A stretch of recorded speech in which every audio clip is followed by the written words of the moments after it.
Everybody. Thank you for joining us for the HCMA's legislative briefing for the state of Massachusetts. We are in an exciting week. It is Heart Month, and on Wednesday is HCM Awareness Day. So thank you for joining us on a really important week. And everybody on the screen here, you're going to be hearing from in the next few minutes. Let me walk you through what we're going to do. Let me just screen share with you. Okay. So again, we are on the Northeast coast today. We're up in Massachusetts, and today you're going to hear from me a little bit about the organization. My name is Lisa Salberg. I'm the founder and CEO of the Hypertrophic Cardiomyopathy Association, and I'm going to walk you through who we are, what we're doing, and how we can help the people of Massachusetts keep their hearts healthy longer. Then you're going to hear from nurse practitioner Noreen Dolan, who is going to talk about the diseases that we're looking for, including the signs and symptoms of these disorders, as well as what we can do to prevent bad outcomes in these disorders. Then I'm going to talk to you about the elements of the Children's Cardiac Safety Act. At a high level, we will send you draft legislation for your complete review after the session. And then you're going to hear from a Massachusetts resident. And then we're going to have a call to action from Noah, who's going to talk to you about what legislative initiatives are already on the table and how we can bring them to reality for the people of Massachusetts. Okay, so who is the HCMA? We're a 501c3 nonprofit that was founded in 1996, and we seek to be the preeminent organization improving the lives of those with HCM and thick heart muscle disorders and prevent untimely deaths while advancing global understanding. It is our job to make sure that we identify the undiagnosed and to ensure that they get the care that they need. In the state of Massachusetts, we have this lovely report card that you can take a look at in all its detail on our website. And Massachusetts, you've got a C right now. And I think you are capable of way more than a C. So we encourage you to take a moment to look at the elements of the Healthy Cardiac Monitoring Act original draft, which we now call the Children's Cardiac Safety Act, and how you can bring these into practice in your state. Thank you very much for HCM Awareness Day proclamations, resolutions, and laws that have been passed in the state of Massachusetts. And you're doing great on AED placement. So those are good things, but we have to do more. And we're going to explain what needs to be done to help improve the lives of those who live in your state. So thank you to Massachusetts for not only this year, but last year recognizing HCM Awareness Day. We've got those in place, I believe. Yes. And now we are going to hear from Noreen Dolan, nurse practitioner, who has probably 20 some odd years of experience with hypertrophic cardiomyopathy and genetic heart muscle disorders, but 40 years of nursing in the Boston area. And she brings to us a wealth of knowledge and experience. Noreen, thank you for joining us. And can you tell us a little bit about some of these disorders? Thank you, Lisa, and thank you to the legislators of Massachusetts for this opportunity. What is hypertrophic cardiomyopathy? I'll break down the term. Hypertrophic means too thick, and cardiomyopathy means a condition that affects the heart muscle. It's more commonly known as HCM and can lead to other serious health conditions and consequences. In an individual with HCM, the walls of the heart become thicker than they should be. This excessive thickening can cause the heart to become stiff, leaving less room for blood to fill the heart. As a result, the heart needs to work harder with greater force needed for the heart to pump. Sometimes we use the comparison of a beach ball being similar to a normal heart versus a basketball being similar to an HCM heart. A beach ball is soft, it's compliant, it's easy to fill, easy to squeeze, whereas a basketball is more similar to an HCM heart. It's stiff, it's thick, it's harder to fill, you can't squeeze it. There are also changes at the cellular level of HCM that can lead to life-threatening arrhythmias. It is the most common inherited cardiovascular disorder. It is estimated that 1 out of 250 individuals have hypertrophic cardiomyopathy. It is equally distributed among men and women, boys and girls. It is seen in every ethnicity and every ethnic background. In the United States alone, it's estimated that 1.3 million people have hypertrophic cardiomyopathy. However, only 150,000 of those are currently diagnosed. Only 150,000. So what does that mean? 80 to 85% of those with HCM remain unrecognized and undiagnosed in the United States. HCM is the most common cause of sudden cardiac death in young people under the age of 35, and that includes athletes as well as non-athletes. It can cause heart failure symptoms and stroke at any age. While HCM is the most common, there are other genetic heart diseases seen in our children and adults. This is a table of all the cardiac diseases, inherited diseases that can be seen in our children. If you look at the bottom, highlighted in blue, it is estimated that between 75,000 and upwards of 222,000 children and adults could have a form of genetic heart disease. Hypertrophic cardiomyopathy on the top, at least I think the slide got moved. Sorry. There you go.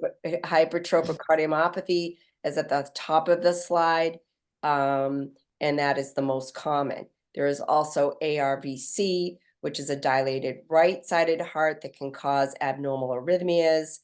And you also have dilated cardiomyopathy. It's the opposite of HCM. Rather than the heart being thick and stiff, the heart thins out, fails, and can lead to transplant. There are other disorders such as Marfan syndrome that affect the vessels of within the wall, the vessels meaning the aorta, that can rupture. There are numerous inherited diseases of the electrical conduction system that can cause arrhythmias. You can also have, at birth, be born with anomalous aortic origin of the coronary arteries. At birth, it's not noted, but when you're a teen or in your early adult, you can start developing chest pain, heart attack, or worst case scenario, particularly our athlete population, the first presentation is sudden cardiac death. Next slide. So I'm sorry, could you go back to the other slide? I just want to remind everyone that you can see in Massachusetts, there's lots of children and young people that potentially have these genetic or inherited cardiomyopathies. So therefore, it's really important to get out awareness so that we can be able to diagnose these kids and treat them appropriately and provide early intervention. What are the signs and symptoms? One of them is family history. You want to ask about family history. Anyone in the family at a young age have heart disease, or do they have a defibrillator, a monitor? That's important information. Physical exam, you may or may not have a heart murmur. A lot of these kids don't have heart murmurs at rest, but they have it when they're running or playing in a gym class or at recess. So that's not a really good diagnostic tool. The symptoms are very similar to other medical illnesses and other diseases. Shortness of breath, particularly with activity or exertion. How many of our kids have been diagnosed with exercise-induced asthma? Maybe they have an underlying heart disease that's gone unrecognized or undiagnosed. Palpitations, chest pain, pressure, fatigue or brain fog. They can't concentrate at school. They're tired all the time. They've been diagnosed with ADD. Well, maybe they have an underlying heart disease that hasn't been diagnosed. There's fainting. Fancy word is called syncope or near syncope. Muscle pain. And then my group that kept me up at night are the kids and young adults that have no symptoms. Many children, young adults, they're not able to articulate their symptoms, or they don't have symptoms because the changes in the heart and the heart muscle will occur over a number of years before symptoms develop. And you don't want the first symptom to be a sudden cardiac death. Next slide. The complications of HCM and the other genetic diseases that I described include sudden cardiac arrest, which may be the first manifestation of their disease, arrhythmias, abnormal rhythms, heart block where the heart's too slow may require a pacemaker, life-limiting symptoms that affect their quality of life and ability to participate in everyday activities, endocarditis, which is an infection of the heart valves. It can lead to needing antibiotics or valve replacements.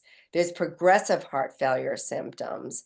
And if all medications or advanced therapies fail, there is a need in our children at times for heart transplantation. All of these disorders that I've described can be treated and actually can be treated successfully if they're identified early with certain, and what can we do to treat them and why early diagnosis is important. If we see that a child is at risk for a sudden cardiac death event, we can implant a cardioverter defibrillator. It monitors the child's heart rate continuously. If an abnormal rhythm occurs, they can be shocked back into normal rhythm and can be a life-saving strategy. It's a really a life protector. And there's medical management for those young folks that have progressive heart failure symptoms. If needed, there's surgical interventions to help improve blood flow to the heart. And for those that have very advanced disease, they may need a heart transplant. Atrial fibrillation is commonly seen in persons with AFib. It's a chaotic rhythm in the upper chamber of the heart, and that can lead to blood pooling, lead to blood clots, and potential stroke. If we are able to identify those that do have atrial fibrillation, we can place them on blood thinners to prevent clot formation, prevent stroke. And if we do identify those with AFib, we can offer them an ablation that actually is a catheter-based procedure that can block the pathway of AFib and hopefully prevent future occurrences. And more importantly, if we identify someone with HCM or an inherited cardiac disease, we can screen other family members. It's in the genes. It's a genetic form. HCM is usually a genetic form of heart disease. It's either contracted through a specific sarcomere mutation. It's a change in the DNA. Often it occurs in families. There's often specific DNA changes that are identified or can be you can develop it in a polygenic fashion. It's usually familial. If you look on the right, that's a pedigree. That's a group of a family, 4 generations of a family affected by HCM. HCM is pattern of inheritance is considered autosomal dominant, which means either the mom or the dad has one gene that can be passed on down to their offspring. If you look on the right, you can see that the mom is the infected individual, and each of her offspring have a 50-50 chance of inheriting the disease, and with inheriting the gene, with the high potential of developing the disease, the wall thickness, the heart thickness in their lifetime, usually around the time of puberty, throughout early adulthood. However, you can see some as young as 5 or those that have been undiagnosed in later life. So HCM is mostly familial, could be familial, and affected parent, it's 1 to 2, but each child has a 50-50 chance of inheriting the gene, and then the disease could result later in life. Thank you. Thank you, Noreen, for that excellent explanation of the disease states that we're looking for with the Children's Cardiac Safety Act and how understanding who's affected could really change outcomes. So what we are looking for is something that we've already accomplished in the state of New Jersey. And there's another state on the brink of passage of the law, but we don't want to jinx it yet. So we're not saying it out loud. We want to include the same questions that are currently being asked in the pre-participation screening physical for student athletes for all children. Why do we want this?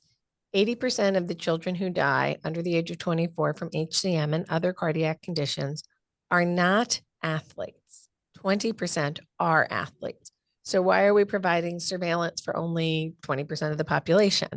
So we want to make sure that every child has an opportunity with their parent and their chosen healthcare provider to discuss their family heart health history and any signs or symptoms that they may have. This is simply adding questions to the questionnaire going into the physician's office. We would like to provide professional development tools for healthcare providers that would allow an online learning portal so that they understand what diseases that they're looking for, because our knowledge and understanding of some of these disease states have evolved over the years and maybe since they've left med school. So this gives some extra education. We want to improve the student athlete pre-participation screening physical to include family education about signs and symptoms that are linked to cardiac conditions. We want to improve the ability of healthcare providers to identify those who are at risk for genetic or congenital defects and making those proper referrals for expert evaluation, of which you have plenty in the state of Massachusetts, options, that is. And we want to improve AED coverage and training and make sure that we have really thought about where we can reach people and keep that chain of survival functioning from as early on as possible. So here's some good news. The Children's Cardiac Safety Act is a bipartisan effort. Everybody has a heart. We are 100% sure of that. And we know that we want the same things for our children and our families. We want to keep them whole and we want to keep them safe. We know that we're looking at a proactive process as opposed to a reactive process. We want to get in front of the disease. We want to let individuals make the choice with their healthcare providers on what tests they need next and where they want to go for their care. We want to help limit the costly diagnostic procedures so that we're screening those who have higher risk and making sure that they get screened on the right intervals. Different disease states have different screening mechanisms that need to be done at certain ages and at different times. We can't just hit this with one type of test. It's not an ECG for all. It's not an echocardiogram for all. There are different tests for different diagnoses that are needed. We want to avert the higher cost of surviving cardiac arrest and the neuro injuries and other injuries that can come along with having such a catastrophic health event. So we want to get there ahead of time, because if we get an ICD in there, we can save a life and change the outcome in a much more proactive way. We want to promote cardiac wellness in children. We want all children to understand how to keep their heart healthy as early as possible and as long as possible. We know that the proof of concept is here. We've succeeded in this action in New Jersey, and we've been doing this since 2015. Why did it take us until 2025 to come to you in Massachusetts? Some of that is personal. As the founder of the organization in 2016, I ended up needing a heart transplant. So I was a little derailed for a while, but we're back, as you can see, and it's been 8 years and my heart is doing great. So now I got to go help the rest of the country do what we did here in Jersey. The model language has been vetted through the American Heart Association, which is an amazing accomplishment from somebody outside of the organization, getting AHA to partner with us in their support of this initiative. And we want to be able to provide life-saving improvements and help healthcare providers identify children who are at risk for both congenital and genetic disorders. The American Academy of Pediatrics has spoken up on this matter in 2021. They put out an article with a call to action that we need to do a better job of surveilling our children's hearts. Here is your actionable item that goes along with AAP's recommendation. And again, AHA has endorsed the language. Now we are going to hear from Massachusetts resident, Lauren. Lauren, tell us your story, please. Hi, Lisa. Thanks everybody for the opportunity to participate today. I was first diagnosed with HCM 25 years ago. I was 16 years at age 14, I was referred to a pediatric cardiologist after a heart murmur was detected by my pediatrician during my routine well visit. I went to the cardiologist and all was well. 2 years later, that same pediatrician asked that I see the cardiologist yearly for the murmur checkup. So off I went. It was a new doctor this time. and the new doctor did all the routine testing and then came into the room and asked if anyone in our family had been diagnosed with a heart condition, and specifically asked if we had heard of hypertrophic cardiomyopathy. So I headed home from an appointment that I thought was going to be very routine with a heart condition diagnosis. So after I was diagnosed, my parents and my brother were all tested. My dad was diagnosed. He has a very mild case, luckily. And because I was 16 years old, I had a lot on my mind that was not related to my medical issues. I was trying to get my driver's license. I was applying to colleges. I was active in a local dance company, and I was free. So I kind of put it out of my mind a little bit.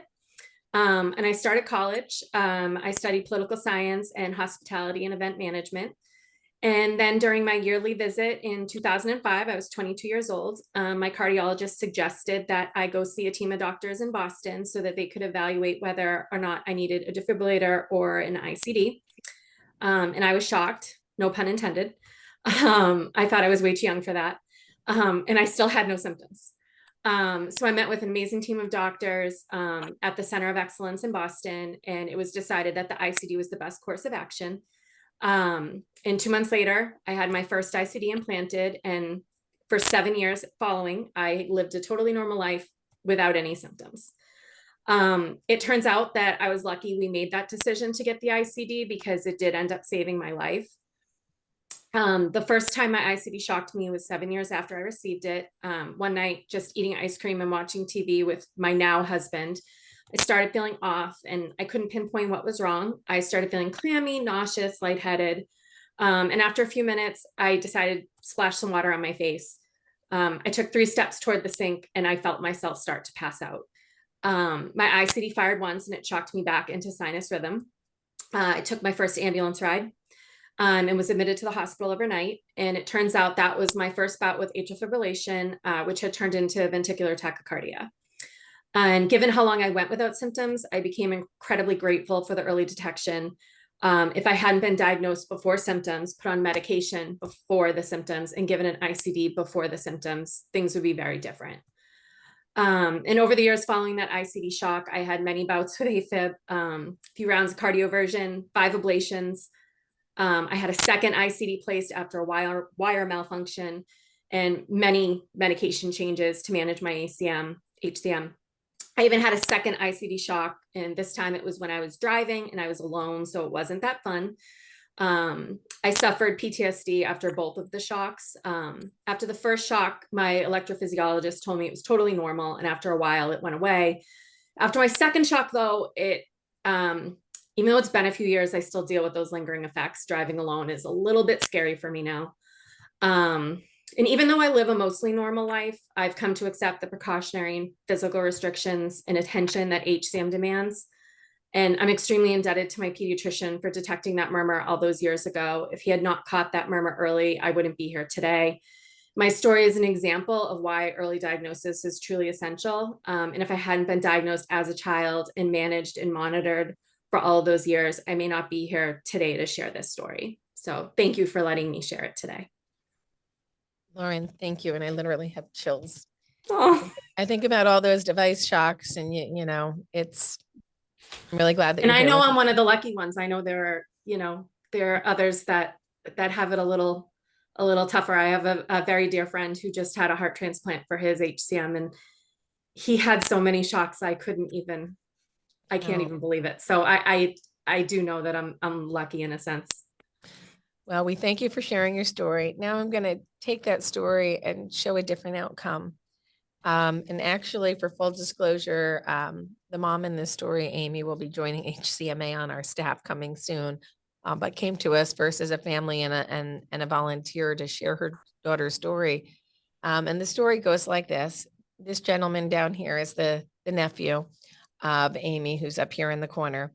And he was diagnosed with HCM back in 2005, so 20 years ago. As a child, he had open heart surgery at that time or shortly thereafter.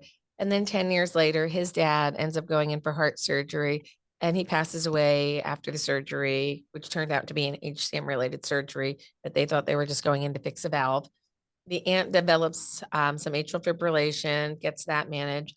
But mom has been told by clinicians in the Midwest that this is a male to male penetrance disease and the women don't need to worry about it. This is incorrect information.